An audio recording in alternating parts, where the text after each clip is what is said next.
Bonjour, aujourd'hui c'est le 9 septembre. Bienvenue à notre méditation. Et je voudrais donc lire dans Proverbes chapitre 15 verset 16. Mieux vaut peu avec la crainte de l'Éternel qu'un grand trésor avec le trouble. L'importance de la crainte de l'Éternel dans la piété, c'est ce que je voudrais méditer avec vous ce matin. 1 Timothée chapitre 6 dit « La piété est pourtant une grande source de profit qu'on s'en contente de ce qu'on a. » Donc ici, là, il ne parle pas de crainte de l'Éternel, mais il parle du fait que nous puissions comprendre que la piété est plus importante que le profit. Et il a cette idée de profit dans Proverbes chapitre 15, verset 16. Le grand trésor ou le peu que nous puissions avoir. Qu'est-ce que c'est que la piété? Pierre en parle énormément dans son épître, et Paul aussi le parle. Cette dévotion que nous avons pour Dieu, ce désir de vivre une vie sainte, une vie juste, c'est la piété.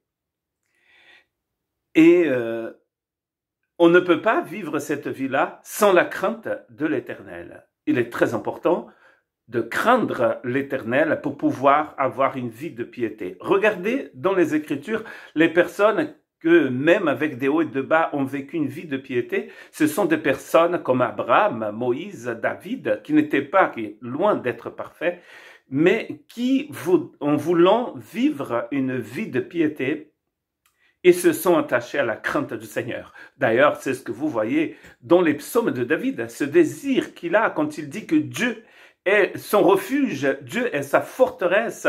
Il avait un grand respect pour Dieu. Et s'il n'y a pas de respect, il n'y a ni de crainte, ni de piété. Il est impossible. Il en va de même pour la foi. Si elle ne produit pas d'œuvre, elle est morte en elle-même. Jacques 2, 17, un verset qui est très très mal compris parce qu'il y a des gens qui opposent ce verset de Jacques 2, 17 à ce que Paul dit dans Éphésiens chapitre 2, quand il dit que nous ne sommes pas sauvés par les œuvres, mais par la grâce seule. Et cela, c'est au moyen de la foi. Tandis qu'ici, Jacques dit que la foi sont les œuvres, elle est morte.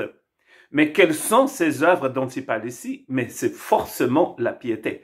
Pourquoi? Parce qu'il va nous donner l'exemple d'Abraham et même l'exemple de Rahab, n'est-ce pas? Rahab n'était pas une personne de la famille d'Abraham, du peuple de la promesse, comme on dit dans les Écritures, et pourtant elle est justifiée aussi par la foi, comme Abraham le patriarche.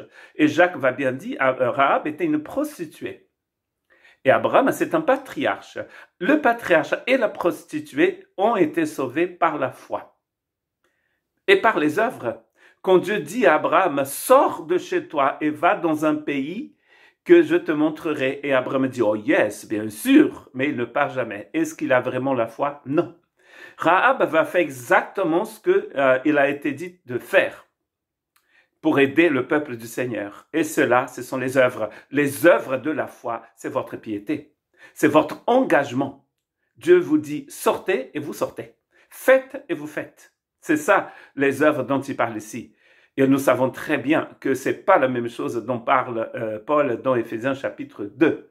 Il parlait là d'un essai de vouloir se justifier par ses propres œuvres. Tandis que ici, œuvre est synonyme de piété de résultat. Matthieu 23, 28, vous de même, de l'extérieur, vous paraissez juste aux hommes, mais à l'intérieur, vous êtes plein d'hypocrisie et d'injustice. C'est Jésus même qui dit dans Matthieu 23, 28. Donc Jésus a tout expliqué ici. Les pharisiens sont très religieux, n'est-ce pas? Très gentils de l'extérieur, mais leur intérieur est pourri. C'est comme des tombeaux blanchis. C'est joli de l'extérieur, mais à l'intérieur, il n'y a que... Vous savez ce qu'il y a? Il en a. Vous voyez que là, La piété, c'est les actes, c'est vos paroles, n'est-ce pas? On peut parler de nous, chacun peut parler de ça en disant je suis une personne très fidèle, très magnifique, je suis bien, je suis juste. Mais le lendemain, on apprend que vous êtes en train de dire du mal des gens. Vous n'êtes pas magnifique.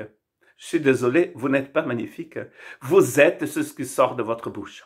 Que Dieu ait pitié de nous.